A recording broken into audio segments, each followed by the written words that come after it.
찬송가 오늘은 126장, 125장을 함께 우리 찬양하겠습니다. 전사 찬송하기를 거룩하신 구주께 영광 돌려보내세 구주 오늘 나셨네. 크고 작은 나라들 기뻐와 답하여라. 영광 받을 왕의 왕 베들레헴 나신 주. 영광 받을 왕의 왕 베들레헴 나신 주. 오늘 나신 예수는 하늘에서 내려와 저녁 몸에 나셔서 사람 몸을 입었네. 세상 모든 사람들 거듭하신 주님께 영광 돌려보내며 높이 찬양하여라. 영광 돌려보내며 높이 찬양하여라. 의로우신 예수는 하늘의 왕이시고 빛이 되시며 우리 생명 되시네. 죄인들을 불러서 거듭나게 하시고 영생하게 하시니 왕께 찬양하여라. 영생하게 하시니 왕께 찬양하여. 천사 찬송, 천사 찬송하기를 거룩하신 구주께 영광 돌려보내세 구주 오늘 나셨네. 크고 작은 나라들 기뻐와 답하여라. 영광 받을 왕의 왕 베들레헴 나신 주. 영광 받을 왕의 왕 베들레헴 나신 주. 오늘 나신 예수는 하늘에서 내려와 전혀 몸에 나셔서 사람 몸을 입었네. 세상 모든 사람들 영원하신 주님께 영광 돌려보내며 높이 찬양하여라. 영광 돌려보내며 높이 찬양하여라. 의로우신 예수는 평화의 왕이시고 세상 빛이 되시며 우리 생명 되시네. 죄인들을 불러서 거듭나게 하시고 영생하게 하시니 왕께 찬양하여라. 영생하게 하시니 왕께 찬양하여라. 전사들의 노래가 하늘에서 들리니 산과들이 기뻐서 메아리 쳐 울린다.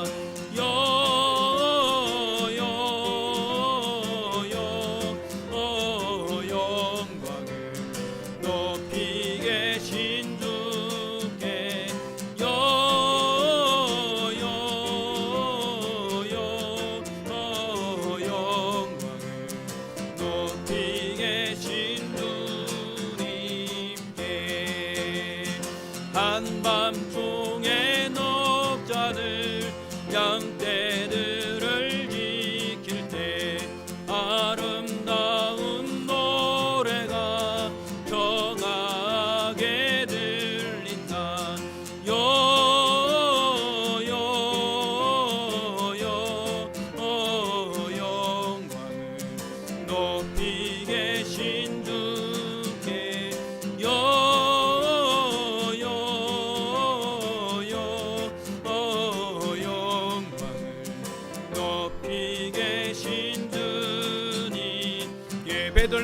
달려가 베들레헴 달려가 나신 아기 예수께 우러 경배합시다.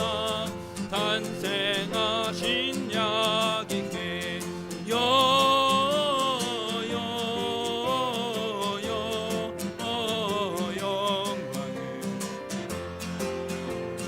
주께 영광을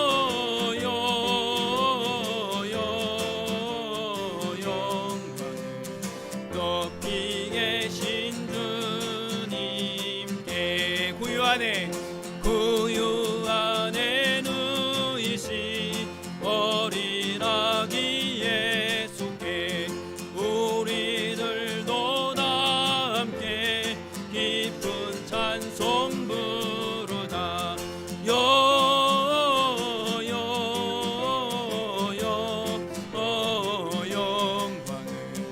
높이 계신 주께 영광을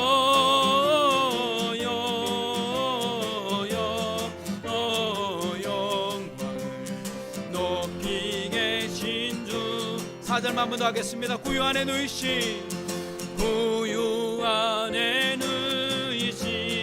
어린 아기 예수께 우리들도 다 함께 기쁜 찬송 부르다. 영광을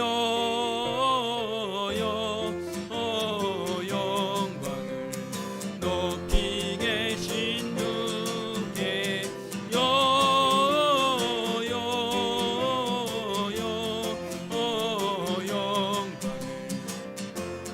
계신 주님께 영광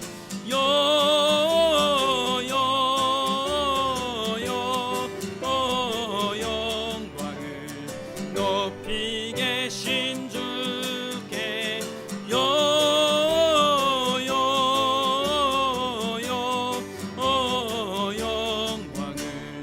높이 계신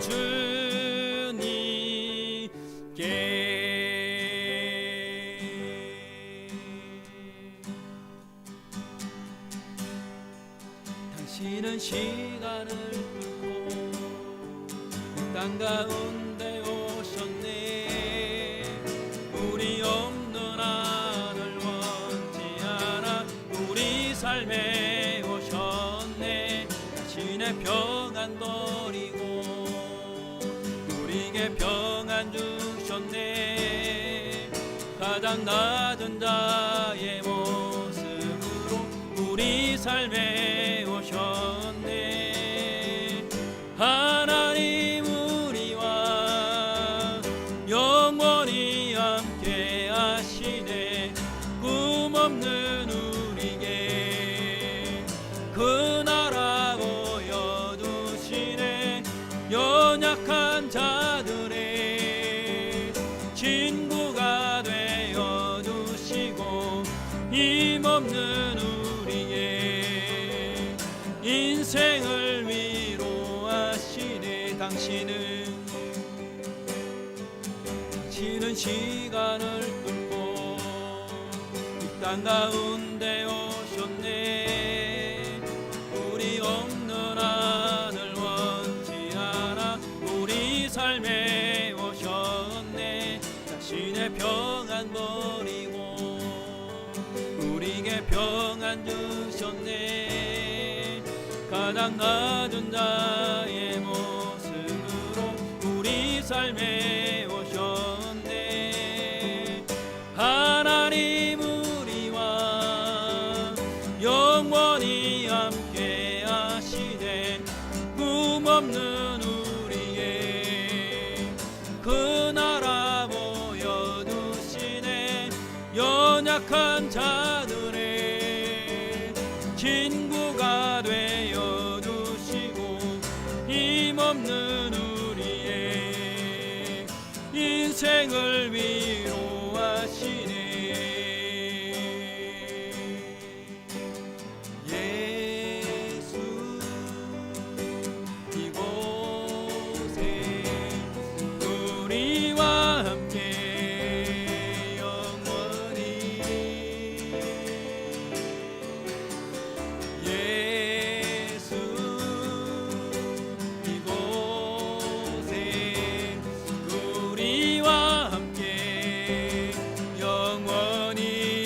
예수 이곳에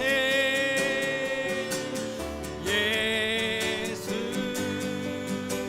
이곳에 우리와 함께 영원히 예수 이곳에 예수 이곳에 우리와 함께 영원히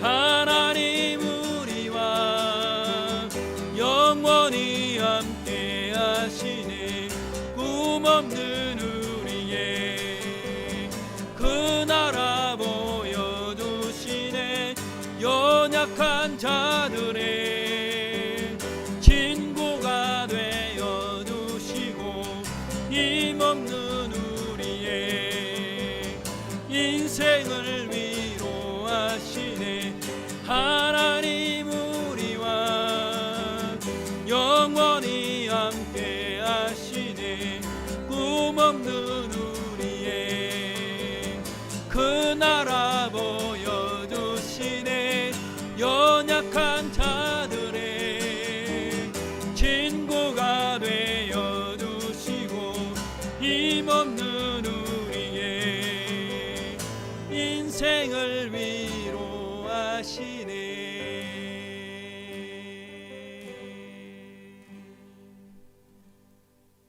자, 우리 다 같이 일어나셔서 12월 셋째 주일 예배로 하나님께 나아가십시다.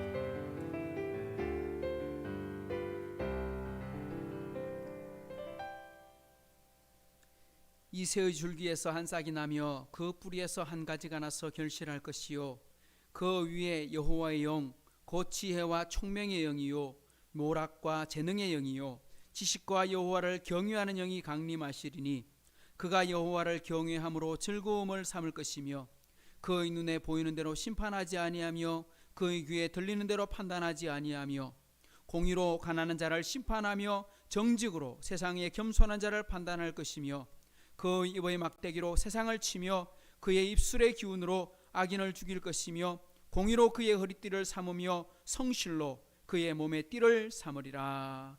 참 좋으신 하나님 아버지 감사합니다. 오늘 또 귀한 주일 아침을 저에게 허락해 주시고 함께 모여 찬송할 수 있는 시간을 허락하여 주시니 감사합니다. 전 세계가 하나님 팬데믹으로 인해서 아버지 하나님 참 어려움 속에 빠져 있고 또한 아버지 하나님 아무도 나서지 못하는 누구도 함께 예배의 자리 참여하지 못하는 그런 상황 속에 놓여 있음에도 하나님 이 시간 우리에게는 그래도 찬양할 수 있고 그래도 예배할 수 있는 공간 함께 할 수 있는 성도들이 있어서 감사합니다. 하나님 저희를 불쌍히 여겨주시고 하나님 이 나라 이 민족과 전 세계 인류를 기억하여 주셔서 참으로 하나님 주님을 이 땅에 보내셔서 하나님 정말 이 땅에 빛을 비추실 뿐만 아니라 온 세상 사람들에게 복음의 소식을 전가하게 하신 아버지 하나님 오늘 또 그 주님의 은혜와 그 주님의 사랑을 기억하는 이 한 시간이 되게 해 주옵소서. 성탄을 앞둔 주일입니다. 참으로 이 복된 소식 세상에 외쳐야 될 소식임에도 불구하고 어디에도 이 소식이 나타나지 아니하고 참으로 어려운 소식 힘든 소식만 우리가 듣고 불평하고 원망하고 있지는 않는지 하나님 다시 한번 더 돌아보게 하시고 하나님의 긍휼과 사랑으로 새롭게 하여 주옵소서. 오늘 또 이 시간 참여한 식구들도 있지만 하나님 저 먼 타지에서 아버지 하나님 또한 우리 가정에서 함께 예배를 동참하고 있는 우리 식구들도 있습니다. 하나님 그 모든 식구들에게 하나님께서 함께 하사 어느 곳에 있든지 모두가 다 하나님의 은혜를 깨닫게 하시고 하나님과 함께하는 예배의 시간에 참여하게 하여 주시고 이 일들이 속히 떠나가고 모두가 다 한자리에 모여 하나님을 마음껏 찬송할 수 있도록 인도해 주옵소서. 오늘 또 참여한 우리 모든 식구들에게 하나님의 한량없는 복을 주실 것을 믿사오며 예수님의 이름으로 의탁하며 기도하옵나이다. 아멘. 찬송가 113장 찬송하겠습니다.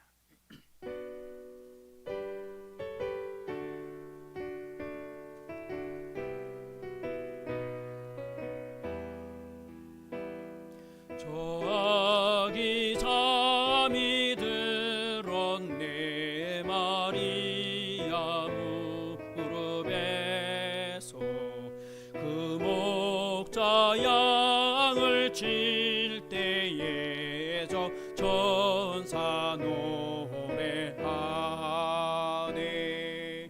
왕 되신 주님께 다 나와 천사 따라서 어리신 예수께 다 모여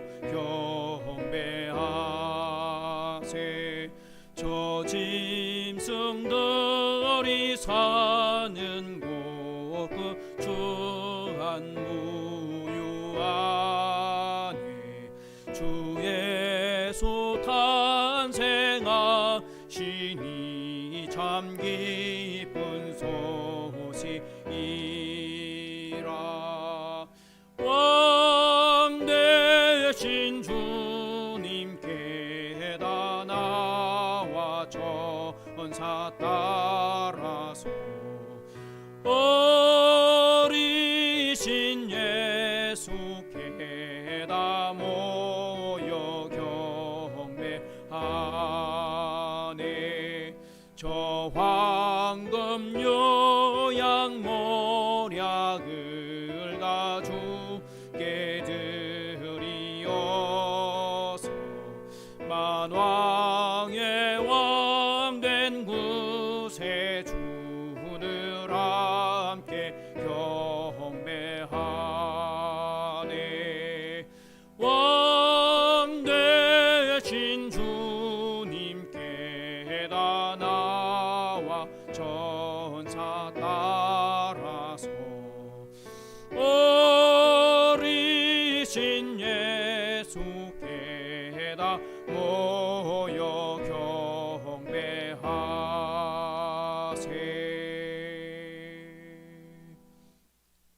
오늘 함께 교독할 말씀은 117번 구주강림 세 번째 말씀입니다.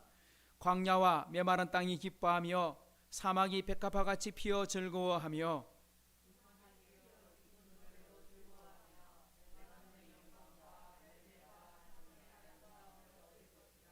그것들이 여호와의 영광 곧 우리 하나님의 아름다움을 보리로다.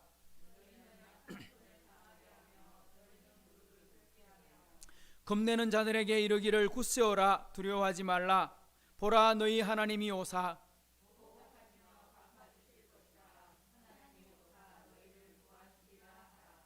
그때의 맹인의 눈이 밝을 것이며 못 듣는 사람의 귀가 열릴 것이며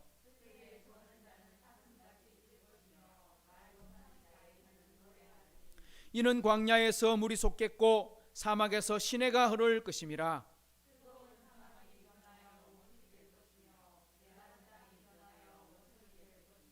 승냥이에 눕던 곳에 풀과 갈대와 부들이 날 것이며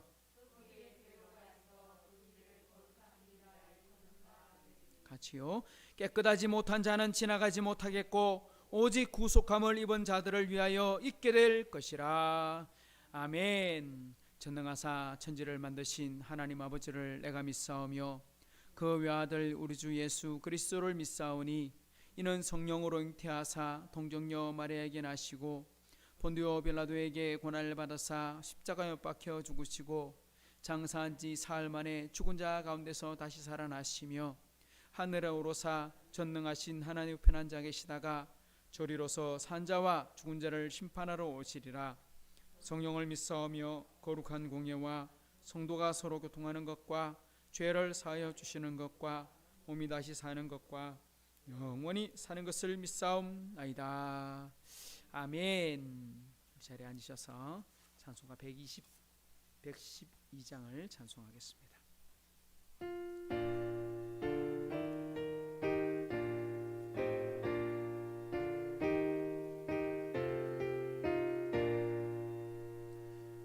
맑고 환한 밤중에 무천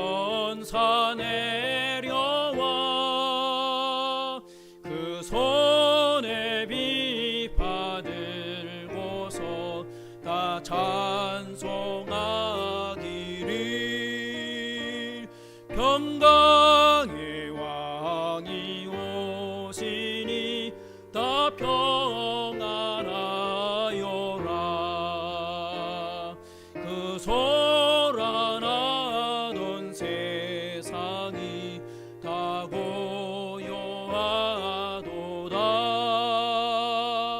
무천사 날개 펴고서 이 땅에 내려와 그때에 부른 노래가 또다시 들리니 이 슬픔 많은 세상에 큰 위로 넘치고 온 세상 기뻐 뛰놀며 다 찬송하여라. 이로 많은 세상에 짐지고 가는 자 그 험산 줄령 넘느라 온몸이 고난아. 이 죄악 세상 살 동안 세요만 가지고 저 천사 기쁜 논송을 들으며 쉬어라. 예 선지에 언응하여 베들레헴 성에 주 예수 탄생하시니 온 세상 구주라. 저 천사 기쁜 노래를 또다시 부르니 온 세상 사는 사람들 다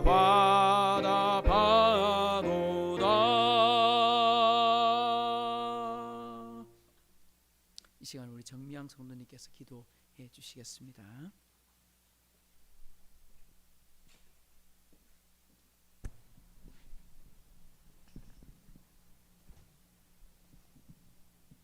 하나님 아버지 감사드립니다. 한 주 동안 하나님 아버지 정말 저희들의 삶 가운데 함께 하셔서 정말 우리가 의지하든지 의지하지 않든지 정말 우리 인도하시고 함께 하신 하나님 감사드립니다. 한 주간을 보내고 또 이렇게 저희가 정말 주일 예배로 함께 모이고 또 온라인으로 함께 모였습니다.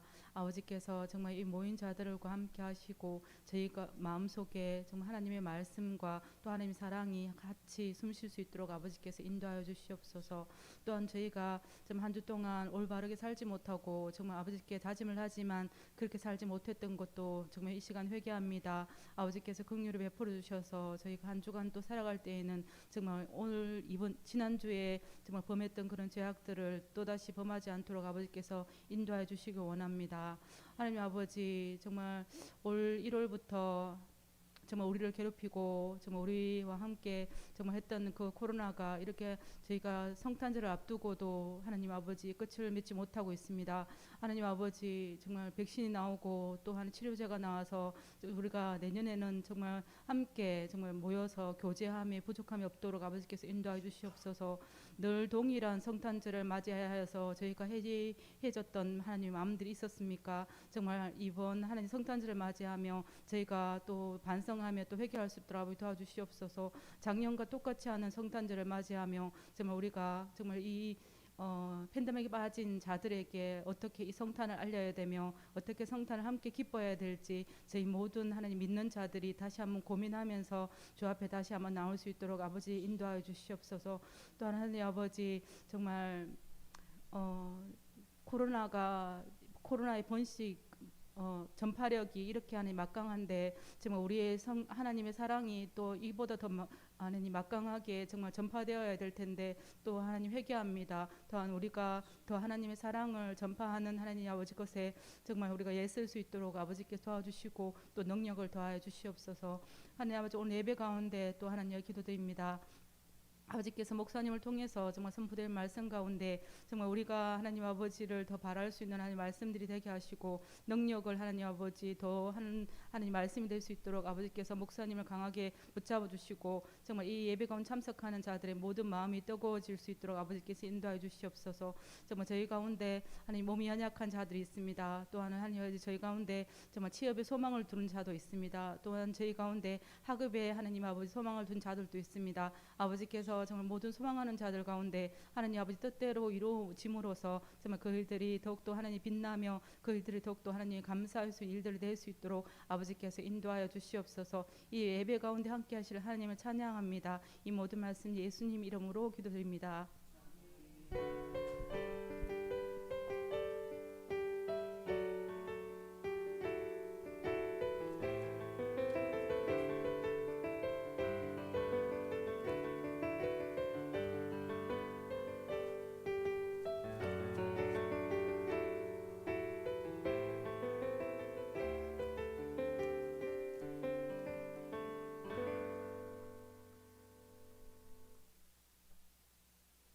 오늘 우리가 함께 볼 말씀은 본문을 조금 바꿔서 봅니다. 마태복음 2장 13절부터 23절까지 말씀을 찾으시고 한 절씩 교독을 하십시다. 마태복음 2장 13절에서 23절까지 말씀을 찾으시고 저랑 한 절씩 나눠서 보도록 하겠습니다. 그들이 떠난 후에 주의 사자가 요셉에게 현몽하여 이르되 헤롯이 아기를 찾아 죽이려 하니 일어나 아기와 그의 어머니를 데리고 애굽으로 피하여 내가 내게 이르기까지 거기 있으라 하시니 요셉이 일어나서 밤에 아기와 그의 어머니를 데리고 애굽으로 떠나가 헤롯이 죽기까지 거기 있었으니 이는 주께서 선지자를 통하여 말씀하신 바 애굽으로부터 내 아들을 불렀다 함을 이루려 하심이라. 이에 헤롯이 박사들에게 속은 줄 알고 심히 노하여 사람을 보내어 베들레헴과 그 모든 지경 안에 있는 산의 아이를 박사들에게 자세히 알아본 그때를 기준하여 2살부터 그 아래로 다 죽이니 이에 선지자 예레미야를 통하여 말씀하신 바 라마에서 슬퍼하며 크게 통곡하는 소리가 들리니 라헬이 그 자식을 위하여 애곡하는 것이라. 그가 자식이 없으므로 위로받기를 거절하였도다 하니 이루어졌느니라. 헤롯이 죽은 후에 주의 사자가 애굽에서 요셉에게 현몽하여 이르되 일어나 아기와 그의 어머니를 데리고 이스라엘 땅으로 가라. 아기의 목숨을 찾던 자들이 죽었느니라 하시니 요셉이 일어나 아기와 그의 어머니를 데리고 이스라엘 땅으로 들어가니라. 그러나 아켈라오가 그의 아버지 헤롯을 이어 유대의 임금됨을 듣고 거기로 가기를 무서워하더니 꿈에 지시하심을 받아 갈릴리 지방으로 떠나가 같이요. 나사렛이란 동네에 가서 사니 이는 선지자로 하신 말씀에 나사렛 사람이라 칭하리라 하심을 이루려 함이로라. 아멘. 아멘. 먼저 우리 교회 소식을 조금만 봐주십시다. 오늘 또 뒤에 출입하시면서 우리 뒤에 그 온도 측정하는 거 꼭 기록 함께 해주시고요. 손소독 사용해 주시고 그리고 우리 전자 출입 카드도 혹시 사용하신다면 쓰셔도 되겠습니다. 일단 우리는 저기 출석부에만 기록을 해도 우리 인원이 다 파악되기 때문에 지금 대구시에서 숫자가 갑자기 좀 많이 나왔습니다. 많이 나오고 교회를 중심으로 너무 이렇게 많이 확진이 나타났기 때문에 또 그것 때문에 또 긴장을 늦출 수가 없는 상황이 되었습니다. 그래서 계속 목회자들한테 문자가 옵니다.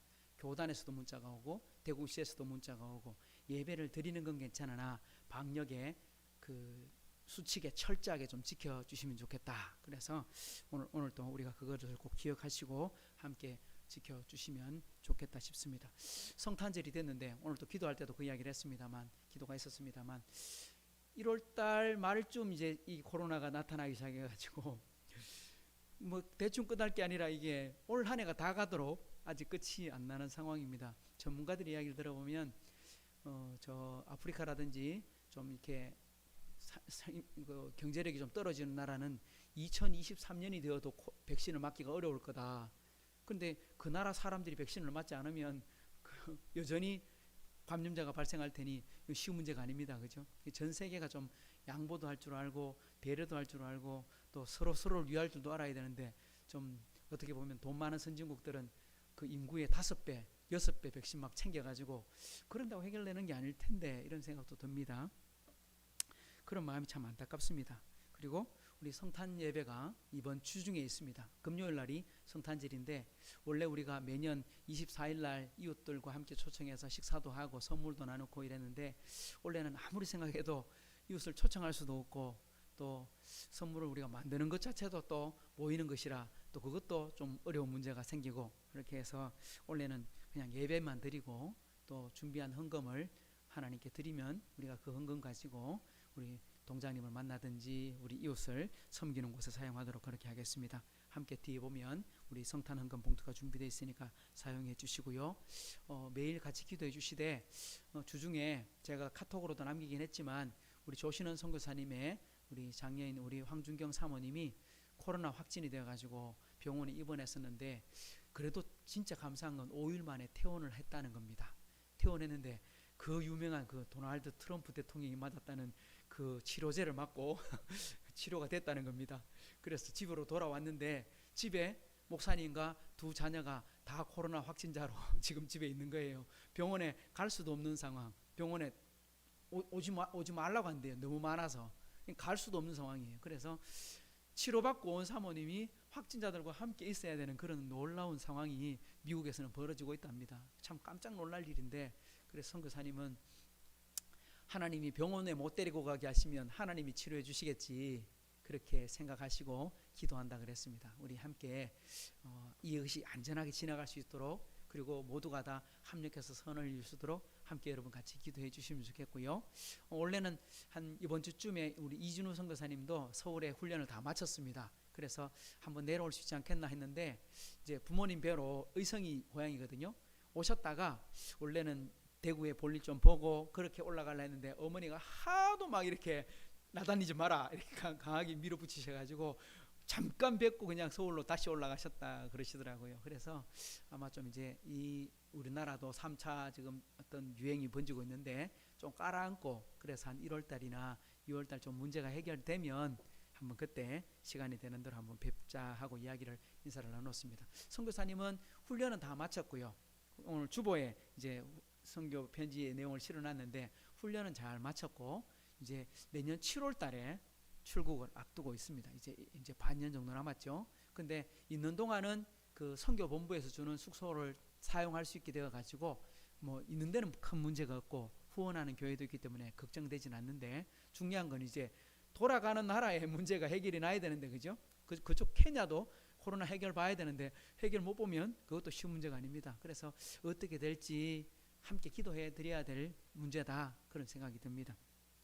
그래서 여러분, 우리 이준호 선교사님의 사역을 위해, 선교지를 위해, 또한 우리 조신원 선교사님, 황성규 선교사님 그 가족을 위해 또한 함께 위해서 기도해 주시고, 오늘 우리는 오지 못한 우리 서울에 있는 우리 형제들, 자매들, 또한 또 우리 충청도 우리 세종시에 있는 우리 혁진 형제나 또 오늘 우리 이현숙 집사님도 몸이 지금 몸살이 나서 나오지 못하시는 상황이 되었고요. 여러분들이 참여하지 못하고 아마 인터넷을 통해서 함께 이곳에 들어와 계실 겁니다. 위에서 같이 기도하는 시간들을 좀 가지면 좋겠습니다. 그렇게 함께 알아주시면 좋겠고요. 성탄 감사 예배는 우리 25일 날 오전 11시에 예배만 있다는 거 기억해 주시고 모여주시면 좋겠습니다. 제가 기도 순서를 조금 바꿨습니다. 우리 순서를 조금 조정을 했는데 혹여나 제가 마치고 다시 한번 조정을 하도록 하겠습니다. 다음 주에도 나오기 어려운 순간이 있다면 조정을 한 번씩 더 하도록 하겠습니다. 우리 혁진행자가 아마 당분간 내려오기는 좀 어렵지 않을까, 해결이 좀 나야 내려오지 않겠나 싶어서 기도 순서를 좀 빼드렸습니다. 그래서 순서를 좀 조정해서 그렇게 보도록 하겠습니다. 양해를 부탁드리겠습니다. 하나님 앞에 우리 예물 드립니다. 11조 헌금 방혜원 자매님 드리셨고요. 김옥자 권사님 드리십니다. 모든 것이 합력하여 선을 이루시는 하나님께 감사드립니다. 이 땅에 태어나게 하시고 하나님의 자녀로 자라가게 하시니 감사합니다. 참으로 소중한 사람들을 내게 보내주시니 감사합니다. 그들을 더욱 사랑하는 사람이 되게 해주세요. 우리 방혜원 자매님 드리셨습니다. 한번 기도하겠습니다. 참 좋으신 하나님 아버지 감사합니다. 오늘 또 저희를 사랑해 주셔서 예배의 자리로 저희를 부르시고 함께 찬양하고 말씀과 은혜 가운데 서게 하시니 감사합니다. 오늘 이 자리에 참여하고 싶어도 참여하지 못하는 식구들이 여러분이 계십니다. 몸이 불편해서 나오지 못하는 식구들, 참으로 마음에 큰 짐을 가지고 있는 식구들, 참으로 그 기도 제목으로 눈물을 흘려가며 기도하고 있는 우리 선교사님, 하나님 온 가족 식구들의 기도를 들으시고 응답하여 주옵소서. 특별히 오늘 또 주님께 올라오면서 10의 1을 구별하여 드리며 또한 감사의 제목을 드려서 하나님께 고백하고 또한 주일헌금을 드립니다. 하나님 드린 모든 손길들의 복을 주시고 참여하지 우리 못한 식구들, 또한 아버지 인터넷 통해서 들어와서 함께 예배를 드리고 있는 우리 모든 식구들을 기억하사 참으로 그 가정마다 복을 주시고 하나님의 큰 은혜가 온 식구들에게 넘치게 채워 주옵소서. 정말 예수님이 땅에 오셨을 때 하늘에는 영광이요 땅에서는 기뻐하심을 입은 자들에게 평화로다고 주님의 성령이 아버지 천사들이 외치며 찬양했던 것처럼 우리가 마음껏 그 주님의 놀라우신 사랑을 고백하고 찬양할 수 있도록 하나님 이 땅에 은혜를 내려 주옵소서. 하나님 오늘 또 준비한 말씀 가운데 주님 깨우쳐 주셔서 이 말씀을 바로 깨닫고 순종하는 은혜도 있게 해 주옵소서. 감사를 주께 드리며 예수님의 이름으로 축복하며 기도드리옵나이다. 아멘. 할렐루야. 정말 성탄을 앞둔 주일인데 참 너무 속상합니다. 찬송을 마음껏 부를 수도 없고 마스크 쓰고 찬양하려니 찬양도 잘 안 되고 기도하는 것도 마찬가지고 집회하는 거 그러니까 예배 외에는 아무것도 하지 마라. 그래서 뭐 식사도 못한다, 소모임도 못한다, 성경 공부도 하지 마라. 또 그걸 통해서 또 우리가 워낙 많은 사람들이 감염이 되었으니 할 말도 없습니다. 지금 참 부끄럽게 참 그런 상황이 되었습니다. 참 그래도 우리가 이럴 때일수록 우리가 다시 한번 깨어서 우리가 본이 되고 또한 더 같이 기도해야 될 책임도 우리에게 있다 생각이 됩니다. 좀 서울의 큰 교회들 보니까 병상이 모자란다 할 때 연수원, 기도원을 제공해서 100병상, 200병상, 500병상을 제공해서 빨리 대처할 수 있도록 하는 걸 보면 참 비록 큰 교회는 아니더라도 우리도 그런 부분들에 함께 동참할 수 있는 그런 기회가 있는 것을 또한 찾아봐야 되겠다 그런 생각도 하게 됩니다. 오늘 본문은 제가 원래 우리가 보고 있던 사도행전을 아닌 본문을 잠깐 바꿔와서 봤습니다. 성탄을 앞두고 있는 주일이라 그렇게 말씀 바꿨는데요. 혹시 여러분 기억나십니까?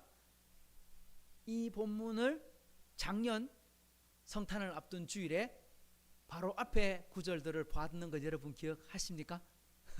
지난주 것도 잘 기억 못하는데 뭐 2년 전 거를 어떻게 작년 성탄을 앞둔 주일에 동방박사들이 별을 보고 찾아와서 아기 예수님 앞에 와서 경배하고 예물을 바치는 것을 우리가 살펴보았습니다. 황금과 유향과 모략을 예수님께 드리는 선물을 드리는 것을 보면서 그 속에는 그냥 단순히 황금, 유향, 모략의 의미가 아니라 또한 숨겨진 의미들이 담겨져 있다. 제가 그렇게 말씀을 드렸는데 그것까지도 기억 안 나지요.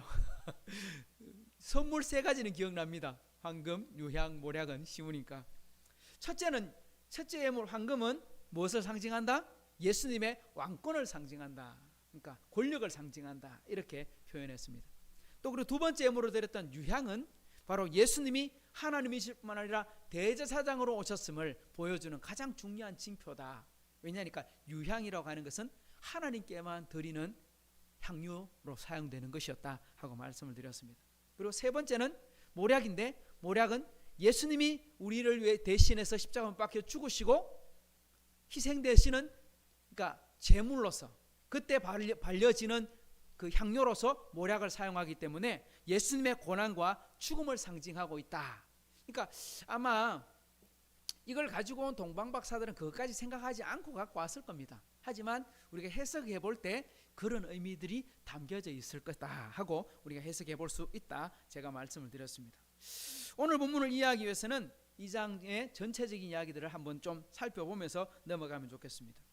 이 장을 시작할 때 동방박사, 우리는 동방박사라 표현하지만 지금 새로 번역된 우리 성경에 보면 뭐라고 되니까 점성술사라고 번역되어 있어요. 다르게 말하면 별 보고 많은 사람이라 점치는 사람들입니다. 그러니까 별을 보고 점치는 사람. 옛날 우리나라도 보면 관상감이 있어가지고 별을 보고 천문을 보고, 그러니까 천문을 보고 시계를 만들고 뭐 조정을 하는 것은 가능한데 천문을 보고 인간의 운명을 정한다는 건 요즘 말로 하면 별자리 보고 점치는 거와 똑같은 거잖아요. 근데 옛날에도 그런 게 있었고 지금도 그런 게 있는 것 같아요. 그러니까 참 맞지 않는 것인데, 하지만 동방박사들이 별을 보고 항상 별을 보고 뭔가를 판단하고 측량하는 사람들이, 원래 별들은 온 우주에 떠 있는 모든 별들은 불규칙적으로 움직이는 게 없어요. 여러분 그거 아십니까? 세상에 가장 정확한 시계가 뭔지 아십니까? 별자리가 가장 정확한 시계예요. 북극성을 중심으로 모든 별자리가 정확하게 돌아갑니다. 1년을 보면 똑같이 돌아갑니다. 오늘 아침에 제가 7시쯤 그 차를 충전하고 이제 충전기를 빼는데 7시인데도 어둑어둑했어요. 깜깜했어요. 왜냐니까 내일 모레가 동지인가, 그렇죠? 22일이 동지, 그러니까 내일인가? 내일이 동지입니까? 어떤 때는 21일, 어떤 때는 22일이 동지인데, 그러니까 오늘이 어쩌면 오늘 내일이 1년 중에 제일 밤이 긴 날이잖아요. 그래서 밤이 기니까 아침 7시에 나왔는데도 아직도 깜깜한 거야. 와. 근데 여름 6월 20일 되면 또 아침에 환하게 이렇게 밝아지는데 그게 규칙적입니다. 절대 바뀌지 않습니다. 예를 들면 동지가 갑자기 밤이 짧아지거나 이러지 않습니다. 왜냐? 정확하게 별들의 움직임을 통해서 이루어지기 때문입니다. 그러니까 하나님이 가장 완벽한 시계는 천체를 통해 만들어 놨어요. 그래서 우리가 지금 쓰고 있는 모든 시계가 뭐에 맞춰졌느냐니까 별자리 보고 맞춰진 거예요. 그래서 가장 정확한 시계가 별자리입니다. 그런데 그렇게 별들을 쳐다보고 있던 점성술사들이 지금까지 보지 못한, 그리고 모든 별자리가 원래는 언제나 정확하게 돌아서 움직였는데 전혀 그 별자리와 상관없이 움직이는 그런 별을 보게 된 거예요. 우리가 흔히 60년 만에 보게 된다, 30년에 보게 된다 하니 그게 뭡니까? 해성이죠, 그죠? 해성 쭉 날아가서 돌아오는. 근데 그것도 불규칙적으로 날아가는 것처럼 보이지만 아주 일정하게 돌아갑니다. 절대 그게 마음대로 날아가는 게 아닙니다. 근데 이 별은 그게 아닌 거예요. 왜냐? 이 별은 누구의 별이기 때문입니까? 예수님을 탄생을 알리는 별이기 때문이에요. 그래서 동방박사들이 이때까지 본 적이 없는 가장 큰 별, 너무너무 큰 별, 옛날에는 별이 큰 게 뜬다면 그게 뭐였다? 임금이나 아주 세상을 바꿀 만한 위인이 나타나거나 그런 걸로 사람들이 판단을 했거든요. 그래서 그 별을 따라가는데 그 별이 희한하게도 동방박사들이 따라올 수 있도록 움직이고 하는 거예요. 그렇게 해서 어디까지 오게 되느냐? 우리가 아는 것처럼 이란입니다. 지금 그 별이 있는 곳이 페르시아라고 하는 곳이 지금으로 말하면 이란이에요. 이란. 이란에서부터 시작해서 출발해서 어디까지 오느냐?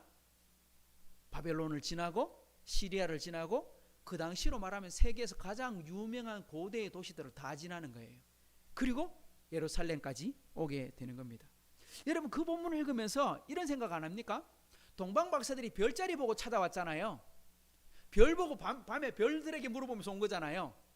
그러면 예수님께서 태어나신 곳은 어디였어요? 예루살렘에서 태어난 게 아니라 어디서 태어났어요? 베들레헴에서 태어났죠, 그죠? 베들레헴에서. 그러니까 베들레헴에서 태어났으면, 아니 별 보고 따라갔으면 별이 어디까지 인도해야 됩니까? 베들레헴까지 인도해야 되잖아요. 그런데 왜 동방박사들은 베들레헴 안 가고 예루살렘으로 갔을까요? 안 궁금해요? 그런 생각은 안 해봤어요? 아니 분명히 밤마다 별을 따라왔어요. 밤마다 왔으니까 아마도 제가 보기에는 상당히 긴 시간 동안 왔어요.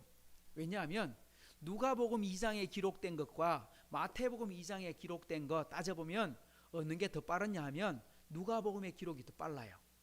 누가복음은 예수님이 태어난 바로 그날 목자들이 예수님을 만났어요. 그리고 난지 8일 만에 할례를 받으러 갔을 때 안나도 만나고 뭐 다른 여러 사람들을 만나고 그 사람들의 축복을 함께 받게 되는 일들이 벌어져요. 그리고 6일만 있었던 게 아니에요. 원래 아들이 태어나면 33일 동안 예배드리러 갈 수 없어요. 어머니가. 딸이 태어나면 66일인데 그 구약 율법에 보면, 근데 그 정결 예식까지 다 마쳐요. 그 정결 예식이 끝이 나고 지금 동방박사들이 예수님을 찾아오는 거거든요. 그러면 33일, 8일 더하면 41일, 그러니까 적어도 최소한 40여일 이상이 지나고 나서야 예수님을 만나러 동방박사가 오거든요. 왜냐? 생각해 보세요. 페르시아에서부터 시작해서 별 보고 밤새 걸어온다 한다고 생각해 보세요. 매일 걷는 게 아니고 밤마다 걷는 거예요. 그렇게 오래 걷지 못하는 거죠. 그렇게 걸어오면 적어도 40일 아니면 한 60일 이렇게 걸려야 올 수 있는 거리란 말이에요. 그렇게 먼 거리를 오는데 별 보고 찾아왔는데, 아니 베들레헴 바로 가지 왜 예루살렘에 가갖고 그 난리를 지기는 거야? 왜 왕 만나가지고 헤로드 왕 만나서 그렇게 사고를 치는 거야? 궁금하지 않습니까? 제가 지도를 보니까 알겠더라고요. 지도를 한번 보여주세요. 지도를 보면 저 위에 파란색 그 지도 그림에 있는 저기가 갈릴리 호수예요. 원래 예수님의 아버지의 요셉과 마리아의 고향입니다. 갈릴리 호수. 그리고 요단강이 쭉 내려와서 요르단강이 내려와서 밑에 사해가 있습니다. 사해에 보면, 사해 옆에 보면 유다라고 써져 있죠. 큰 도시로 유다. 저게 이제 예수님 당시에 유다도의 수도가 어딨냐? 유다 밑에 보면 예루살렘 노란 점이 하나 있죠. 그리고 노란 점 밑에 뭐가 있어요? 바로 밑에 노란 점 하나 더 있죠. 거기가 베들레헴이에요. 그리고 좀 더 내려가면, 저 밑에 내려가면 헤브론이고, 좀 더 내려가면 이제 부엘세바까지 내려가면 어디로 가느냐?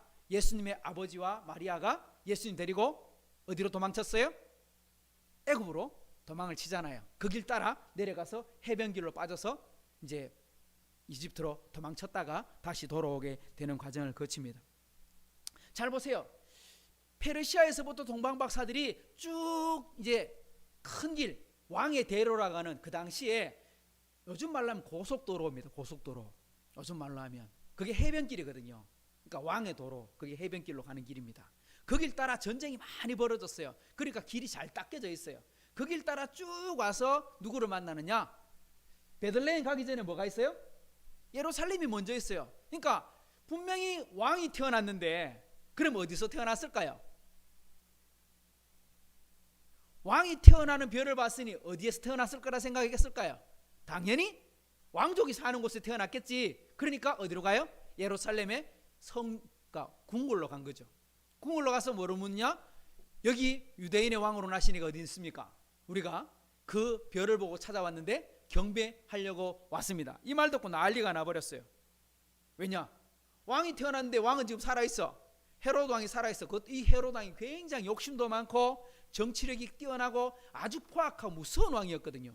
그러니까 이거 봐라, 왕이 눈은 벌겋게 뜨고 있는데 누구를 찾으러 왔단 말이고, 그러니까 어떻게 해야 되겠다? 싹을 잘라야지. 그러니까 내가 왕인데 다른 왕이 나타나면 어떻게 해요? 경쟁자를 죽여야지. 그런 마음이 생기니까 뭐라고 말하느냐니까, 도대체 왕이 어디서 나타나느냐 찾아봐라. 누가 그런 말을 했는지 한번 알아봐라 했더니 성경을 막 뒤지고 있던 서기관들이 찾아냈습니다. 뭘 찾아냈느냐? 성경에 읽어보면 미가서 5장 2절에 보면 이런 말씀이 기록되어 있는데, 이걸 이제 마태복음에 이렇게 설명합니다. 또 유대 땅 베들레헴아, 너는 유대 고을 중에서 가장 작지 아니하도다. 내게서 한 다스리는 자가 나와서 내 백성 이스라엘의 목자가 되리라 하였음이라. 이렇게 돼 있다. 임금님, 베들레헴은 큰 도시가 아닙니다. 우리 좀 밑에 내려가면 있는 도시인데 그렇게 큰 도시가 아니지만 그 도시에 뭐가 나타나냐? 큰 임금이 나타날 겁니다. 목자가 나타나서 이스라엘의 주권자가 될 겁니다. 그게 바로 메시아에 대한 예언입니다. 왕에 대한 예언입니다. 그러니까 베들레헴에서 왕이 나타난다고 성경에 기록되어 있습니다. 그래서 페르시아에서 온 동방박사들에게 말해줍니다. 우리가 알고 있는 성경을 뒤져보니까 성경에는 베들레헴이라는 곳이 바로 왕이 태어나는 곳이라고 합니다. 그러니까 그곳에 가서 경배하시오. 그리고 혹 만나고 경배하게 되거든 돌아와서 나에게도 이야기해 주시오. 나도 가서 왕을 뵙고 경배하겠습니다. 실제로는 경배하고 하는 것이 아니라 죽여버리려고, 쉽게 말하면 예수님을 죽이려고 그렇게 말을 하게 되는 거죠. 그렇게 박사들이 헤롯 왕에게서 나왔더니 또다시 그 별이 또 나타난 겁니다. 그리고 그 별 따라 다시 베들레헴까지 가서 아기 예수님을 만나고 3가지 예물을 드렸습니다. 별을 따라왔으니까 밤이겠죠. 밤에 경배하고 예수님께 선물을 드리고, 이제 그 밤에 너무너무 행복하게 수개월 동안 걸어와가지고 예수님을 만났고 선물을 드렸고, 내 인생 소원 다 이뤘다. 그리고 발 뻗고 잤겠죠. 근데 자는데 천사가 나타납니다. 뭐라고 말하냐면, 헤롯이 이 아기를 죽이려고 하니 헤롯에게로 돌아가지 마라. 그리고 왔던 길로 가지 말고 다른 길로 해서 고국으로 돌아가라. 그 말을 듣고 동방박사들이 다른 길은 아마 여리고로 내려가는 산길로 내려가서 피해가는 그런 길을 택해서 내려간 것 같습니다. 그리고 고향으로 가버렸습니다. 이제 그리고 오늘 본문이 시작되는 겁니다. 죽이려고 했던 헤롯의 위협을 피해서 어디로 도망을 칩니까?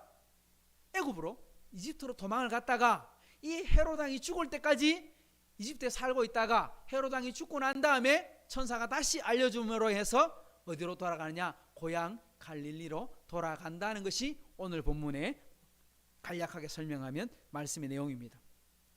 근데 오늘 본문을 읽어보면 이 전체 내용을 묶어주는 한 단어가 있습니다.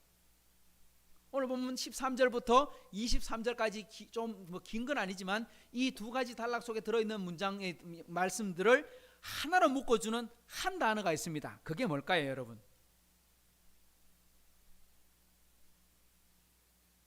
내용은 여러 가지가 나옵니다. 그런데 하나로 묶어주는 단어가 있습니다. 그게 뭐냐니까 한번 따라합시다. 이루려 하심이라. 이루려 하심입니다.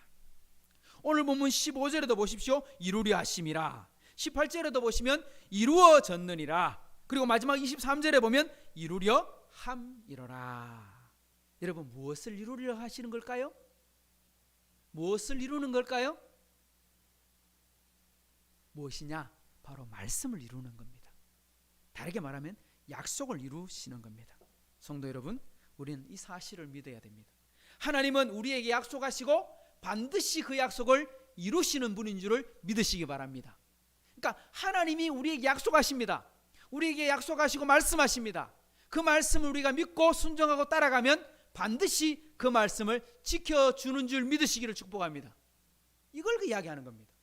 오늘 예수님께서 헤롯 왕을 피해서 이집트로 도망을 치고, 그리고 그곳에서 머물고 있다가 다시 고국으로 돌아오고 갈릴리까지 가게 되는 모든 상황 속에서 벌어지는 일들은 누구의 계획이냐? 하나님의 계획 속에 있는 것이다 하는 것을 말씀해 주는 겁니다. 한번 따라 봅시다. 이루어 주심을 믿으라 하십니다. 이루어 주심을 믿으라 하십니다. 그러면 오늘 무엇을 가지고 약속하시며 믿으라고 하는지를 오늘 말씀에 보면 3가지의 구절을 이야기하고 있어요. 그래서 3가지를 한번 살펴보면서 우리가 살펴봤으면 좋겠어요. 첫 번째 말씀은 15절 말씀인데 같이 한번 읽어보겠습니다. 시작. 헤롯이 죽기까지 거기 있었으니 이는 주께서 선지자를 통하여 말씀하신 바 애굽으로부터 내 아들을 불렀다 함을 이루려 하심이라. 아멘. 여기 보면 애굽으로부터, 이집트로부터 내 아들을 불렀다 함을 이루기 위해서 예수님을 애굽으로 보내셨다. 뭐 예를 들면 아이를 데리고 도망쳐라. 근데 도망치는데 뭐 굳이 이집트로 도망칠 필요는 없잖아요. 예를 들면 그리스로 도망칠 수도 있는 거고, 로마로 도망칠 수도 있는 거고, 아니면 좀 더 가까운 나라로 가면 시리아로 도망칠 수도 있는 거고, 맞잖아요. 그런데 왜 굳이 이집트로 도망을 쳤느냐? 그건 애굽으로부터 내 아들을 불렀다 하는 말씀을 이루기 위해서다.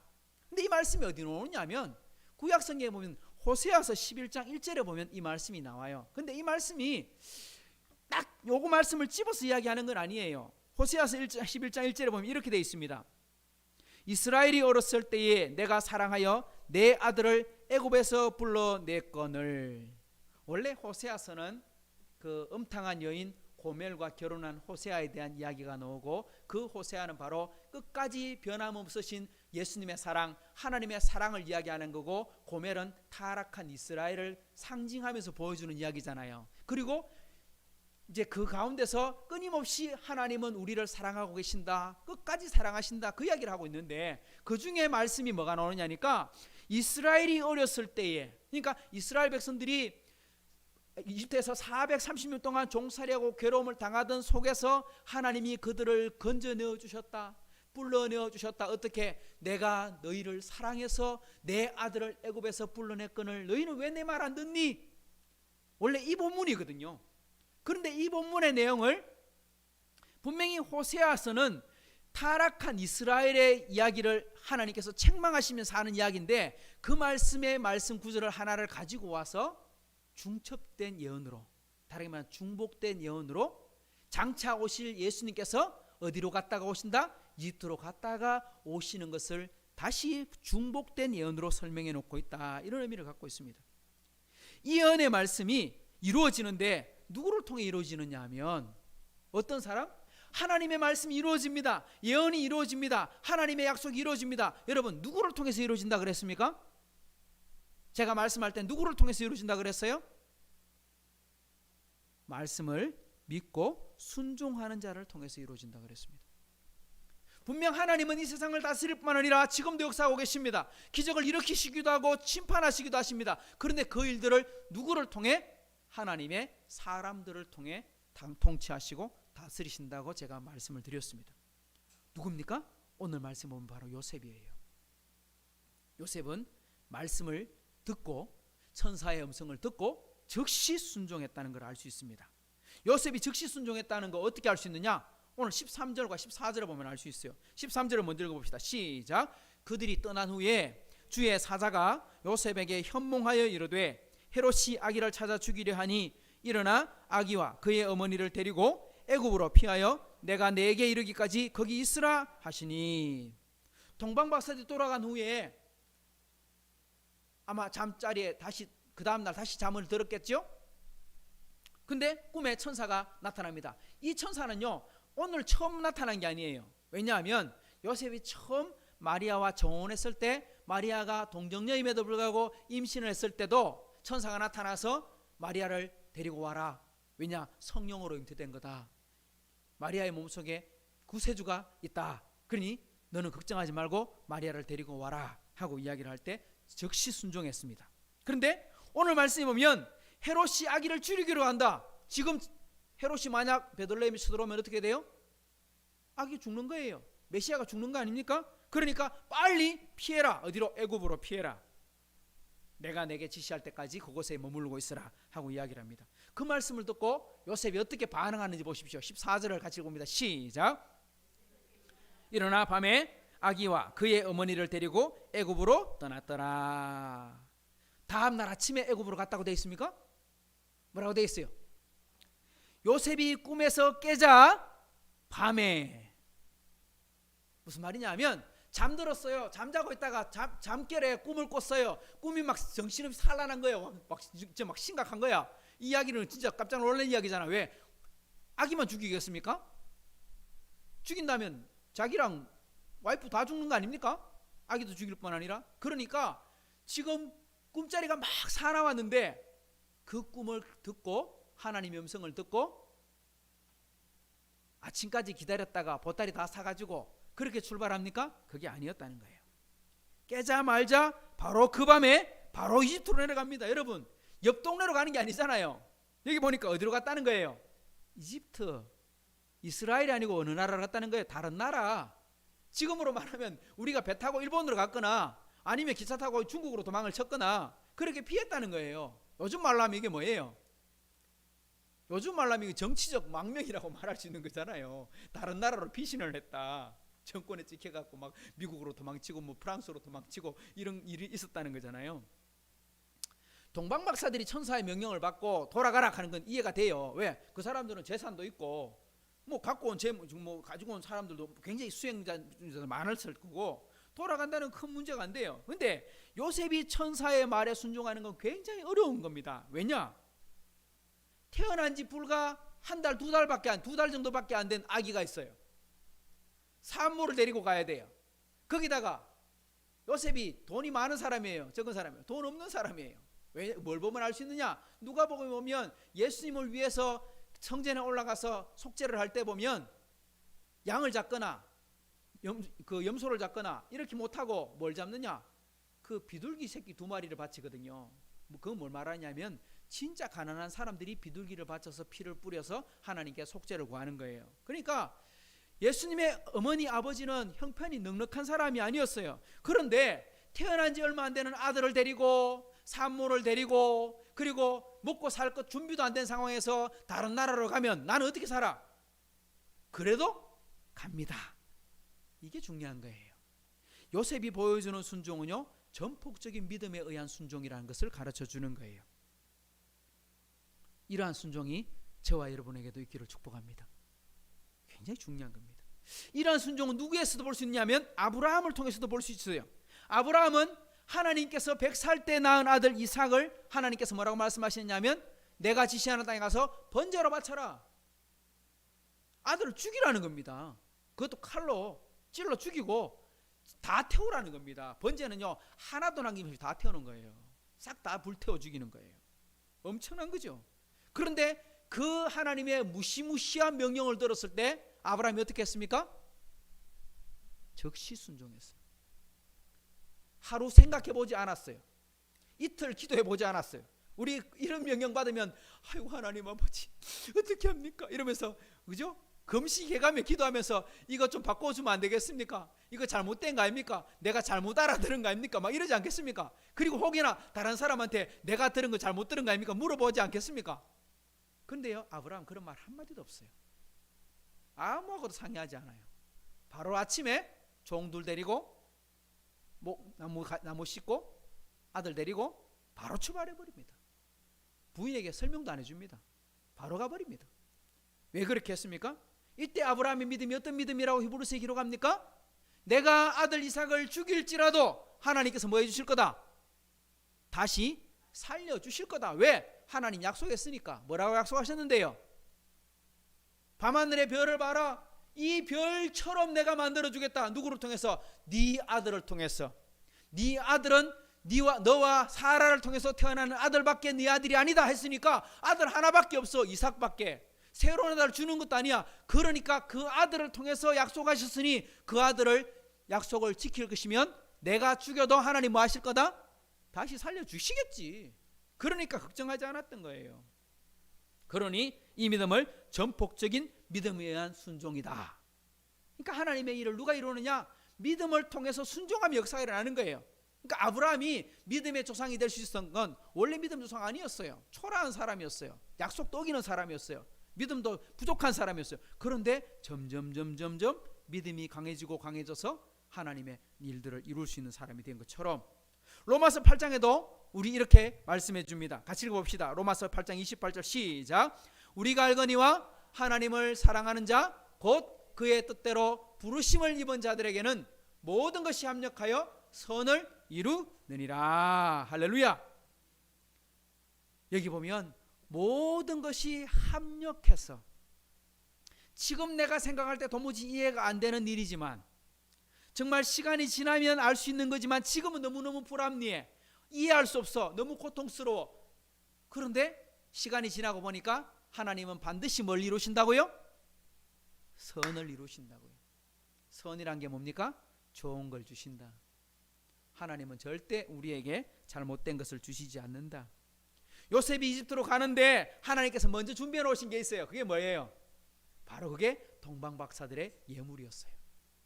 신학자들의 의견들을 살펴보면 이집트에 가서 요셉 가족들이 먹고 살 게 없잖아요. 직장도 없고 거기 가서 뭐 가게를 열겠어요. 그런데 그들이 살 수 있었던 건 바로 동방박사들이 준 황금, 유향, 모략, 그 당시에 엄청나게 비싼 것들입니다. 이걸 가지고 그들이 살 수 있었어요. 왜 누가복음에서 그 누가복음이 먼저 기록된 것이고 마태복음이 늦게 기록됐다고 말하느냐면 동방박사가 준 예물을 미리 받았다면 아마 비둘기를 바치진 않았을 거예요. 그죠? 근데 비둘기를 바친 걸 보면 정말 가난한 상황 속에서 바친 거였고, 그리고 동방박사가 준 예물을 가지고는 이집트로 갔다가 돌아오는 동안 사용하게 된 것을 볼 수 있는 거죠. 그러니까 하나님은 철저하게 순종하는 사람을 통해서 하나님은 약속을 이루시는 줄을 믿으라 이 말입니다. 하나님은 이루어 주시는 은혜를 주십니다. 그런데 순종해야 주십니다. 자, 두 번째 말씀을 한번 볼까요? 오늘 말씀 두 번째는 18절의 말씀입니다. 좀 슬픈 이야기입니다. 시작. 라마에서 슬퍼하며 크게 통곡하는 소리가 들리니 라헬이 그 자식을 위하여 애곡하는 것이라. 그가 자식이 없으므로 위로받기를 거절하였도다 함이 이루어졌느니라. 이 말씀은요, 예레미야서 31장의 15절에 나오는 말씀인데요, 이 말씀은 이 변경된 것도 없고 그대로예요. 우리 앞에 호세아서는 말씀을 읽으면 조금 내용이 이렇게 요약된 말씀을 인용해 온 거고요, 예레미야서 31장은 거의 그 말씀 그대로 기록된 거예요. 이 말씀은 이스라엘이, 예레미야 선지자가 어떤 사람입니까? 이스라엘이, 아니 남쪽 유다가, 이제 이스라엘 하면 이때는 곤란하죠. 북쪽 이스라엘과 남쪽 유다로 나눠져 있을 때니까 북쪽 이스라엘은 이미 나라가 없어져서 망해버렸어요. 남쪽 유다가 바벨로니아에 의해서 멸망을 당하는데 포로로 잡혀갑니다. 3번에 걸쳐 포로로 잡혀가는데 그때 잡혀가는 것을 예언했던 사람이 예레미야입니다. 뭐라고 예언하냐? 잡혀가라. 잡혀가야 산다. 여기서 거역하면 죽는다. 바벨론하고 싸워도 죽는다. 거역해도 죽는다. 애굽에게 손을 내밀어도 죽는다. 무조건 순종해라. 근데 순종 안 해서 죽거든요. 순종 안 해서 전 인구의 90% 가까이가 죽습니다. 그리고 바벨론의 포로로 잡혀갑니다. 근데 예레미야가 잡혀가는 상황 속에서 기록한 말씀이 예레미야서입니다. 거기 보면 예레미야 31장에 뭘 기록하고 있냐면 나라가 멸망을 당하고 포로로 잡혀가는 그 슬픔을 기록하고 있는 말씀이 오늘 말씀입니다. 근데 오늘 말씀에 보면 이렇게 말씀하고 있죠. 라마에서 슬퍼하며. 왜 여기서 라마에서 슬퍼한다고 말했느냐 하면, 라마에 뭐가 있느냐 하면, 라마는 우리가 엘리사 이야기 읽어보면 라마라요트 하는 이런 말씀들이 나오고 이렇게 하는데, 라마에 뭐가 있냐니까 라마에 라헬의 묘지가 있어요. 누구의 묘지? 라헬이 누구예요? 야곱의 아내죠. 라헬이 결혼을 했는데 두 자매랑 결혼했죠. 그러니까 외삼촌의 딸들, 사촌들하고 결혼을 했는데 두 자매가 둘 다 결혼을 해가지고 레아도 결혼하고 라헬도 결혼해서 두 정실 부인을 한꺼번에 둘이나 얻게 됐어요. 그런데 야곱이 누구를 사랑합니까? 라헬만 사랑하고 레아는 그냥 좀 이렇게 그냥 부인이야. 그런데 하나님께서 레아는 너무너무 속상하잖아. 왜? 같이 결혼했는데 자기는 언니인데 자기는 안 사랑하고 라헬만 사랑해 주니까 너무너무 속상해. 그런데 하나님께서 레아에게 복을 주시는데 아들을 자꾸 주시는 거야. 하나, 둘, 셋, 넷, 다섯, 여섯 명 낳았어. 레아가. 라헬은 비록 야곱에게 사랑은 받았지만 뭐가 없어요? 아들이 없어. 자식이 없어. 그 당시 사회에서는 자식은 진짜 가장 큰 중요한 보물이고 그게 가장 큰 힘이야. 그런데 여인에게 자식이 없다는 건 정말 너무 속상한 일이죠. 그래서 속상해갖고 막 싸우죠. 다투기도 하고 막 이러잖아요. 그러다가 마침내 아들 하나 얻습니다. 그 아들이 누굽니까? 요셉입니다. 그리고 조금 있다 다시 한 번 더 아들을 얻게 되는데 두 번째 아들을 놓다가 라헬이 상고로 목숨을 잃게 됩니다. 그때 낳았던 아들이 베냐민입니다. 근데 라헬이 죽어가면서 그 아들을 부르면서 뭐라고 부르냐니까 베노니라고 불러요. 괴로움의 아들 이렇게 불러요. 내가 너무 힘들다. 내가 이 아들 놓고 제대로 기쁨을 누리고 살지도 못하고 너무 속상하다. 그러면서 베노니 하고 죽어버렸어. 아버지가 아들 보고 베노니 부르려니까 마음이 너무 속상하잖아요. 그래서 베노니라고 부르지 않고 베냐민, 오른손의 아들 이렇게 이름을 바꿔 불렀어요. 얼마나 그 야곱이 속상한지를 보여줍니다. 그리고 그 라헬이 죽은 자리에 묘를 만들고 묻었는데 그게 바로 라마입니다. 라마에 지금도 라헬의 묘지가 있어요. 라마에서 슬퍼한다 표현이 나오는 것은 라헬의 죽음을 이야기하는구나. 라헬이 슬퍼하는구나. 이걸 이스라엘 사람들은 바로 떠오르는, 우리는 생각 못하지만 그 사람들이 라마에서 슬퍼하며 가면 딱 떠오르는 사람 바로 라헬하고 떠오른다는 거예요. 여러분들 기억해 놓으세요. 라헬은 실제로 보면 이스라엘 남쪽 유다 사람들이 멸망을 당할 때 친다면 라헬은 그들의 먼 조상이잖아요. 야곱의 부인이었으니까 한참 위의 조상이잖아요. 예루살렘이 멸망하고 유대인들이 포로로 잡혀가고 있으니까 라헬이 슬퍼한다는 건 뭘 슬퍼한다는 겁니까? 내 후손의 후손들이 고통당하는 걸 보고 우리 조상들이 슬퍼하고 있다, 이런 의미를 담고 있게 되는 거죠. 바벨론으로 잡혀가면서 수많은 사람들이 목숨을 잃잖아요. 자녀들이 죽잖아요. 그것을 슬퍼하고 있단 말이에요. 그 상황이 지금 헤롯이 수많은 아기들을 죽이는 것과 동일한 슬픔이다, 이런 말을 하는 겁니다. 여러분, 아까 우리 지도를 봤을 때 헤롯이 동방박사들이 오기를 기다립니다. 분명히 갔는데 안 오는 거야. 베들레헴에서 예루살렘까지 거리는요 얼마쯤 되느냐니까 한 9km 좀 더 떨어져 있어요. 10km는 안 되고 9km 얼마 정도까지 떨어져 있어요. 거리가 멀지 않아요. 아주 가까운 곳이에요. 그런데 지금 어느 정도 되느냐니까 우리 교회에서 어디까지 가면 되냐? 저 안심역 있잖아요, 그죠? 지하철 안심역, 아니면 저 청천, 그 정도까지 거리가 한 10km예요.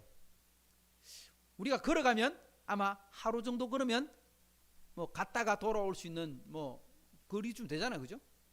그 당시 날씨가 덥기도 하고 해서 빨리 못 건다 해도 뭐 길어봐야 한 이틀, 그죠? 쉬었다 가도 한 이틀, 무슨 사정이 있겠지. 아무리 따져도 오래 안 걸릴 거예요. 그러니까 헤롯이 이 올 시간 됐는데 안 오네, 왜 안 오지? 한번 가서 알아봐 했더니 이미 베들레헴에 가보니까 동방박사는 사라져 버리고 없어요. 경배했다고 하는 아이도 안 보여요. 소문을 해봤는데 뭐 있었던 같긴 같은데 없어요. 난리가 났습니다. 그리고 헤롯이 어떻게 하느냐?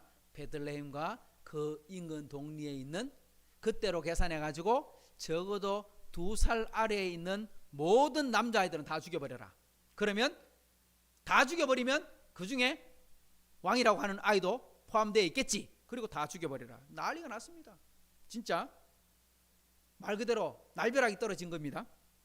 이 말씀을 들으면서 여러분 이런 생각하지 않습니까? 하나님의 약속을 이루기 위해서, 오늘 말씀 보면 하나님의 약속을 이루기 위해서 라헬이 그 자식을 위하여 애곡하는 것이고 그 자식이 없으므로 위로받기를 거절하였다는 말씀이 이루어지기 위해서 헤롯에 의해서 이렇게 많은 아이들이 죽었다. 이 아이들이 무슨 죄가 있어서, 무슨 잘못이 있어서 이런 비극적인 결말을 봐야 된단 말입니까? 화낼만 하잖아요. 무고한 아이들의 목숨이 예수님 때문에 잃어버린 것입니까? 이렇게 해석하면 문제가 생기죠. 이스라엘 백성들이 출애굽을 할 때 홍해 바다를 건너는데 이스라엘 백성들은 구원을 받았습니다. 그런데 따라왔던 이집트의 군대는 다 물에 빠져 수장을 당했습니다. 이스라엘 백성들을 구원하려고 이집트 군인들은 심판을 당했습니다. 이집트 사람들은 하나님이 미워하고 이스라엘 사람만 하나님이 사랑하시는 겁니까? 이렇게 말하는 사람도 있어요.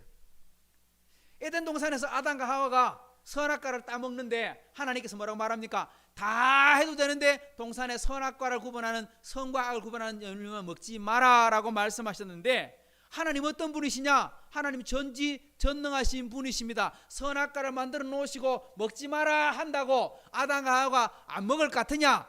하나님이 안 먹을 줄 알았다 하면 하나님 전능하신 분, 전지하신 분 아니죠.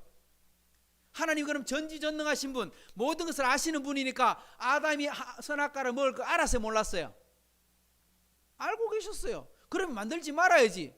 그거 만들어 놓고 먹지 마라 하는 거는 죄를 하나님께서 짓도록 조장하는 거 아이가? 이렇게 말할 수도 있겠죠. 죄를 충동하는 거네. 여기서 우리는 잘 해석해야 되는 겁니다. 베들레헴의 아이들을 죽인 것은 헤롯이지 하나님이 아니십니다. 홍해 바다를 따라 들어온 것은 바로의 명령이지 하나님의 명령이 아닙니다. 순종하면 안 죽었어요. 하나님은 선악과를 먹지 말라고 하셨지 먹으라고 하신 게 아니었어요. 하나님은 모든 것을 다 하신다고 해서 우리의 책임을 하나님께 전가시키는 건 어리석은 짓입니다. 하나님은 아담과 하와를 만드셨을 때 뭘 주셨어요? 완전한 자유를 주셨어요. 완전한 자유. 모든 것을 판단하고 결정 내릴 수 있는 자유를 주셨어요. 죄를 지을 수 있는 것도 하나님께서 허락하신 자유 속에 포함되는 것이었어요. 가인이 동생 아벨을 죽일 때도 너는 죄를 다스려라, 너는 죄를 지을 수도 있고 막을 수도 있는 힘을 갖고 있다. 네가 해야 된다 라고 말씀하셨지만 가인은 아벨을 죽이고 말았어요. 누구 때문에? 자신의 욕심 때문에, 시기 때문에. 하나님은 우리를 창조하실 때 완벽한 자유를 주셨다는 것은 그 자유를 하나님을 위해 기쁘시게 사용하도록 할 수도 있지만 때로는 인간의 욕심을 위해 우리가 사용하기도 한다는 거죠.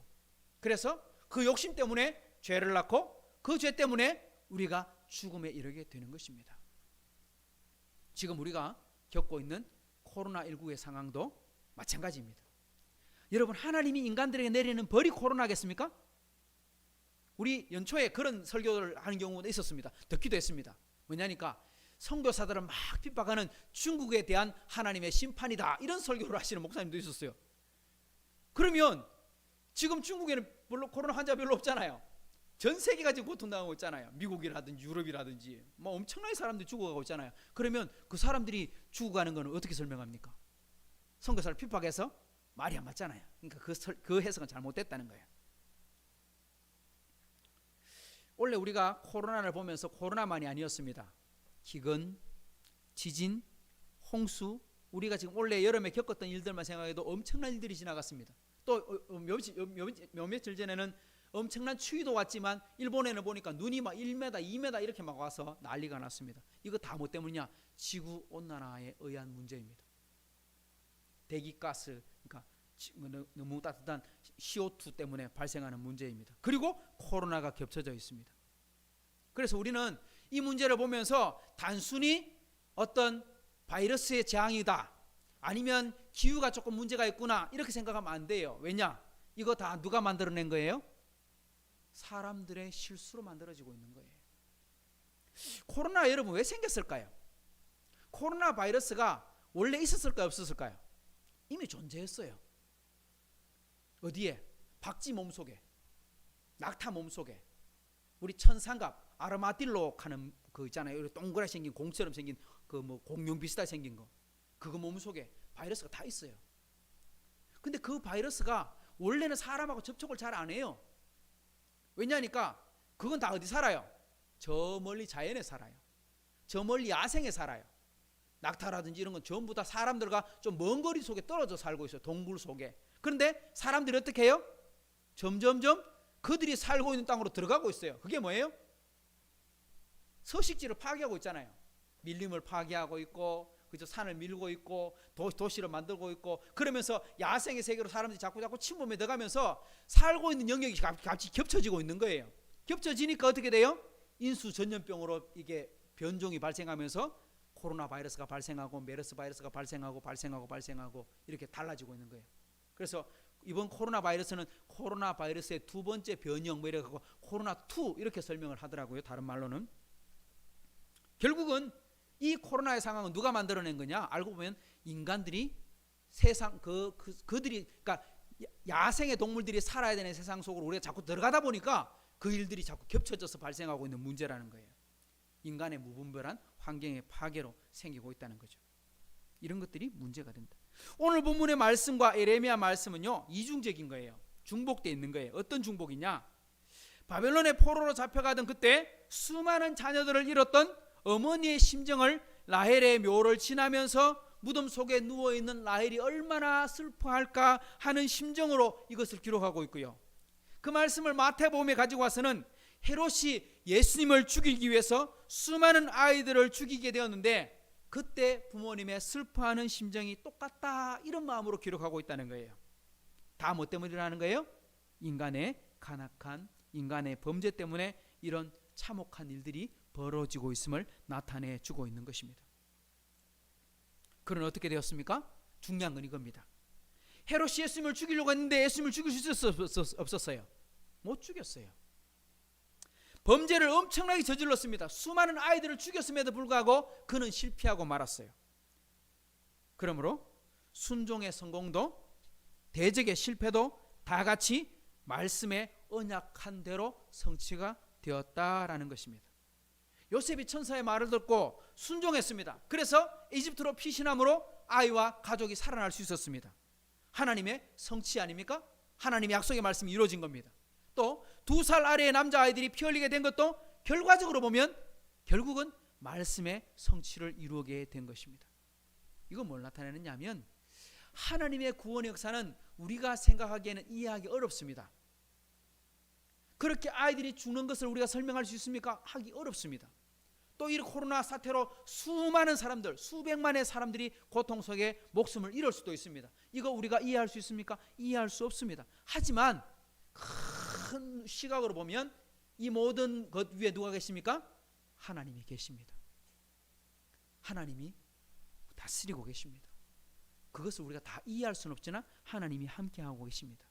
하나님의 구원의 역사는 절대 멈추거나 막히지 않습니다. 이것을 우리가 발견할 수 있어야 됩니다. 그러니까 오늘도 뭐하는 사람을 통해서, 순종하는 사람을 통해서 하나님은 역사를 이루어 가십니다. 자, 마지막, 오늘 말씀 좀 길어졌는데요, 마지막 23절 말씀을 읽어봅니다. 시작. 나사렛이란 동네에 가서 사니 이는 선지자로 하신 말씀에 나사렛 사람이라 칭하리라 하심을 이루려 함이러라. 근데 이 말씀은 이루려 함이러라 했으니까 구약 성경에 있어야 되잖아요. 근데 제가 아무리 뒤져봐도 구약 성경에 이 말씀이 없어. 나사렛이란 말이 성경, 구약 성경에 안 나와. 신약 성경에만 나와. 그러니까 나사렛 사람이라 칭하리라 하는 말씀이 안 되는데, 성경, 제가 갖고 있는 성경이 관주 성경인데요, 같은 말씀이 있느냐 찾아봤더니 그 말씀이 안 나오더라고. 그러면 어디서 있지? 왜 이렇게 말씀이 없는데 적어놨으니까 성경 틀렸네? 그러면 안 되잖아요. 성경 틀리면 안 되잖아요. 그래서 해석한 학자들을 찾아보니까 이 말씀이 어디 나오느냐, 이사야서 11장 1절에 나오는 말씀이다. 근데 이사야서 11장 1절에 보니까, 읽어보니까 이렇게 돼 있어요. 이새의 줄기에서 한 싹이 나며 그 뿌리에서 한 가지가 나서 결실할 것이요. 오늘 제가 처음 묵도할 때 읽었던 본문의 말씀이 이사야서 11장이었습니다. 근데 이 말씀이 보면 여기도 보니까 나사렛이라는 단어 없잖아. 이 말씀이 뭐냐니까 이런 뜻이에요. 이새의 줄기에서 한 싹, 이건 호테르라는 뜻이고요, 그 뿌리에서 한 가지가 난다 하는 말은 넷제르라고 하는 말이에요. 이 말이 둘 다 똑같은 단어인데 어떤 의미를 갖고 있냐니까, 둘 다 무화과 나무에서 하나는 굵고 짧은 막대기로 말하는 걸 호테르라고 말하고, 가늘고 긴 짝대기, 그러니까 회초리처럼 생긴 이걸 말할 때 넷제르라고 말하는데, 이 넷제르라고 하는 단어가 신약 성경에 나사렛이라고 하는 단어와 똑같은 단어예요. 그래서 바로 무슨 말이냐니까, 나사렛이라 칭하리라 하심을 이룬다 하는 말씀은 바로 이사야서 11장에 있는 말씀을 가지고 해석하면 그렇게 된다. 왜냐? 요셉이 하나님의 천사가 헤롯이 죽었으니까 이제 고국으로 돌아가라. 고국으로 돌아가려고 보니까 왕은 죽은 거 맞아. 헤롯 대왕이 죽었어. 근데 누가 왕이에요? 헤롯의 아들이 왕위를 하고 있는 거예요. 헤롯에게는 아들이 몇 명 있었냐? 4명 있었어요. 근데 하나는 그 로마에 의해서 그 목숨을 잃게 되고, 3명이 헤롯이 차지하고 있던 나라, 헤롯 대왕이 차지하고 있던 나라가 굉장히 컸어요. 왜냐니까 이스라엘만 아니고 주변에 있는 모든 나라를 다 통치했어요. 그 나라를 쪼개가지고 3명의 아들한테 나눠줍니다. 한번 지도를 한번 보여주십시오. 저기 보면 한가운데 유대와 이두메와 사마리아, 쉽게 말하면 지금으로 말하면 제일 큰 이스라엘 땅이죠. 저 땅은 누가 가지고 있었냐니까 바로 성경이 오늘 말하고 있는 헤롯 아켈라오라고 하는 그 헤롯 대왕의 아들 중에 장자인가, 그 아들이 차지하고 있는 땅이에요. 이 아들은 굉장히 성질이 난폭해요. 그 헤롯 대왕도 아주 악했지만 이 아들은 더 심했어요. 그래서 어떻게 되느냐니까, 로마가 보니까 얘는 왕을 맡겼더니 백성들에게 신임을 다 잃어버려서 폭동이 자꾸 일어나는 거야. 그러니까 안 되겠어, 안 되겠어, 너 나와, 너는 왕자리 안 되겠어, 왕을 쫓아내버립니다. 그리고 유배시켜버립니다. 그리고 총독을 보냅니다. 총독으로 와서 이스라엘을 다스리고 타는데, 예루살렘을 통치하게 만드는데, 그 통치할 때 5번째 총독이 누구냐니까 본디오 빌라도가 총독으로 옵니다. 그리고 우리가 알고 있는 성경의 헤롯 왕 뒤에는 오잖아요. 그 헤롯 왕은 누구냐니까, 저기 보면 갈리 파란색, 초록색, 그 다음에 요단강 동쪽의 베레아, 저 땅을 또한 반을 3분의 1을 띄줍니다. 그걸 차지한 게 누구냐니까 헤롯 안티파스라고 하는 아들입니다. 이 아들이 누구냐니까 우리 세례요한 목 뺐던 헤롯 있죠. 그때 보면 헤롯이 세례요한의 목을 뺐다 하는 말이 나오잖아요. 그리고 예수님이 십자가에 못 박히실 때 헤롯 왕이라는 단어가 나올 때 그때 말하는 헤롯이 이 헤롯 안티파스입니다. 요셉이 돌아와 보니까 헤롯의 가장 사나운 아들이 버티고 있는 거야. 예루살렘에, 베들레헴에. 그러니까 그곳에 갈 수 있어 없어? 못 가겠는 거야. 그러니까 어디로 도망쳐? 원래 살았던 갈릴리로 도망을 쳤는데 그것조차도 성경이 뭐라고 말한다? 나사렛 사람이라고 하는 이름이 이루어지도록. 예수님을 가리켜서 우리는 그냥 예수 그리스도 이렇게 말하기도 하지만 때로는 나사렛 예수 이런 말 쓰잖아요. 나사렛 사람 이런 말 쓰잖아요. 그러니까 나사렛이라고 하는 지명의 사람이라 불려지게 되게 만든 이유가 뭐 때문이냐? 바로 왕이 무서워가지고 도망치다 보니까. 쉽게 말하면 하나님 저 무서워서 안 되겠어요. 그래서 도망을 치는데 예루살렘에 베들레헴에는 못 가고 내가 살던 곳으로 도망칠게요 하고 도망치는 것조차도 하나님은 그것조차도 아시고 하나님의 뜻을 이루게 만드셨다 하고 말씀하는 겁니다. 중요한 건 이것입니다. 하나님의 뜻을 하나하나 순종해 가면 하나님의 약속의 말씀이 제시된 대로 다 이루어진다는 걸 가르쳐 줍니다. 오늘 우리가 말씀을 통해서 깨달아야 될 것은 이겁니다. 한번 따라합시다. 하나님의 말씀은 반드시 이루어집니다. 그겁니다. 이루어 주시는 은혜가 있습니다. 내게 준비해 놓으신 계획, 우리 교회를 향한 계획, 이 땅을 향한 교회 계획, 이 모든 것들이 다 주님의 뜻대로 이루어집니다. 근데 누구를 통해 이루어지느냐? 믿고 순종하는 사람을 통해 이루어집니다. 하나님께서 예수님을 이 땅에 보내실 때도 갈라디아서 4장 4절에 보면 때가 참에 하나님이 그 아들을 보내셨다 하고 말씀합니다. 때가 참에. 모든 게 뭐가 있다고요? 때가 있다. 하나님의 때에 우리가 순종하면 하나님이 반드시 이루십니다. 모든 일에 때가 있는데 하나님이 딱 맞게 예수님을 보내셨고 딱 맞게 우리가 예수님을 믿게 하셨고 딱 맞게 하나님께 순종하게 만드셨으니 우리는 합력해서 선을 이루시는 하나님을 믿고 순종하는, 그리고 그 역사의 주인공이 될 수 있는 저와 여러분 되기를 주님의 이름으로 축복합니다. 기도하겠습니다. 좋으신 하나님 아버지 감사합니다. 오늘 예수님 오심을 기뻐하는 성탄을 맞이하는 주일 아침에 하나님 약속의 말씀을 믿고 기도하며 읽습니다. 하나님 이루어 가셨더라, 이루심이더라. 하나님 주님이 약속하신 말씀, 주님이 계획하신 계획을 다 이루시는데 반드시 믿고 순종하는 사람들을 통해 이루심을 오늘 또 말씀을 통해 살펴봅니다. 하나님 우리 하이섬교회 식구들이 그렇게 순종하다가 복을 받게 해 주옵소서. 순종하다가 하나님 믿음을 깨닫게 하시고, 순종하다가 기적도 보게 하시고, 순종하다가 하나님의 역사의 주인공으로 나타나는 은혜도 있게 해 주옵소서. 이 성탄의 기쁨을 함께 나누는 주일에 우리가 참으로 힘든 주일을 보냅니다. 힘든 상황을 지금 경험하고 있습니다. 하지만 이 경험 속에서도 우리가 지혜를 얻고 놀라우신 하나님, 정말 그 역사 속에 살아서 역사하고 계시는 그 하나님의 음성을 바로 깨달을 수 있는 귀에 또한 삼게 해 주옵소서. 이제는 우리 주 예수 그리스도의 은혜와 하나님의 사랑과 성령의 교통하심이 오늘 또 하나님의 약속의 말씀 믿고 순종하며 하나님이 이루실 것을 믿고 하나님께 다짐하며 기도하는 우리 하이섬교회 식구들, 흩어진 모든 가족들 위해 이제로부터 영원토록 함께 있을지어다. 아멘.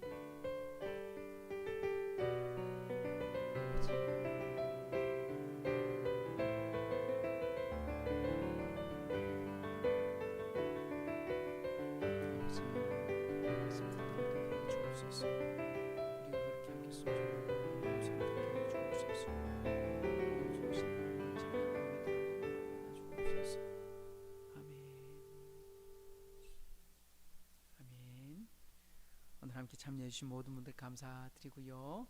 우리 인터넷으로 함께 참여하는 분들에게도 사랑을 고백합니다.